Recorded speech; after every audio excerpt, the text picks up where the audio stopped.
کچھ لوگوں کے گھروں میں ایک چھوٹا سا سوراخ بناتے تھے، اس میں چاند کی موومنٹ کو وہ کرتے تھے۔ آگ کا ایک الاؤ بنا کے پہاڑ پہ جلاتے تھے کہ جی لوگوں کو پتہ چلے کہ جی چاند نظر آ گیا کل عید۔ رمضان کے دنوں میں اس وقت بھی کڑی ایک مشہور ڈش تھا، اب بھی ایک مشہور ڈش ہے چترال کی۔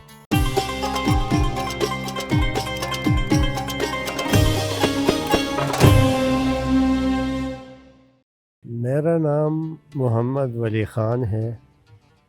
میرا تعلق اپر چترال سے ہے۔ رمضان تو مطلب یہ ہے کہ خوشی کا مہینہ ہوتا ہے۔ پہلا روزہ میں نے 7 یا 8 سال میں رکھا، اور رکھا بھی مستقل، پھر ہمیشہ کے لیے، پھر ایک دن 2 دن نہیں، پورا مہینہ روزہ رمضان کا، اور وہ سلسلہ آج تک الحمدللہ جاری۔ میں نے جب پہلا روزہ رکھا تو افطاری کے ٹائم پہ میں اپنے بھائی کے ساتھ رہتا تھا۔ بھائی نے وہاں کے لوکل جو ڈشیں کری، وہ کڑی بنائی، اور اس کو پھر مطلب یہ کہ ہم مل کے ہم نے اس سے روزہ افطار کیا۔ رمضان کے دنوں میں اس وقت بھی کڑی ایک مشہور ڈش تھا، اب بھی ایک مشہور ڈش ہے چترال کی۔ اب روزہ کشائی باقاعدہ ہوتی ہے، اس زمانے یہ نہیں تھا، بڑے مطلب یہ کہ سادگی کی زندگی ہوتی تھی اس زمانے میں۔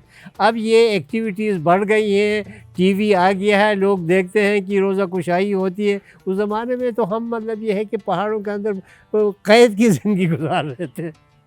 ہمارے ہاں ڈھول کا سسٹم کوئی نہیں، اب بھی نہیں، پہلے بھی نہیں تھا، اور چترال سٹی میں پرانے زمانے کے توپ ہوتے تھے، اس سے فائر کر کے جگایا جاتا تھا کہ افطاری کا اس کا سحری کا وقت ہو گیا ہے۔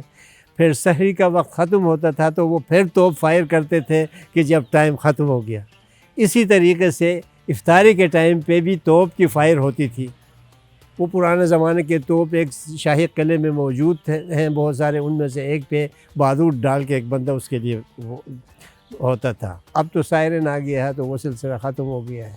مون سائٹنگ ایک بڑا مطلب یہ ہے کہ سین ہوتا تھا باقاعدہ، لوگ پہاڑوں پہ چڑھتے تھے، چڑھ کے کچھ لوگوں کے گھروں میں ایک چھوٹا سا سوراخ بناتے تھے، اس میں چاند کی موومنٹ کو وہ کرتے تھے کہ جی چاند کہاں سے نکل رہا ہے، کہاں غروب ہو رہا ہے، اور ہر مہینے کے حساب سے اندازہ تھا بوڑھوں کو خاص طور پر، تو اسی وجہ سے اس ٹارگٹ کر کے اس ایریا میں نظر رکھتے تھے لوگ۔ اور جب وہ چاند نظر آتا تھا تو وہاں پہ توپوں کے فائر کی جاتی تھیں، 3 فائر۔ اس کا مطلب یہ ہے کہ رمضان کی آمد ہے، کل سے روزہ ہے، اور جب رمضان ختم ہوتا ہے پھر 3 فائر ہوتے تھے کہ جی اب چاند نظر آ گیا ہے، کل عید ہے۔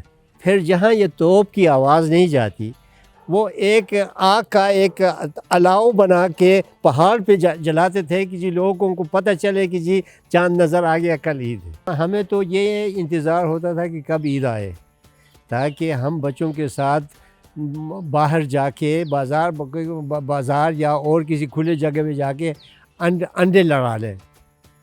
تو اس کا بڑی شدت سے انتظار ہوتا تھا، اور جو اس میں لڑا کے دوسرے کا انڈا کاٹتا تھا تو وہ دوسرے کو اپنے انڈے سے محروم کرتا تھا۔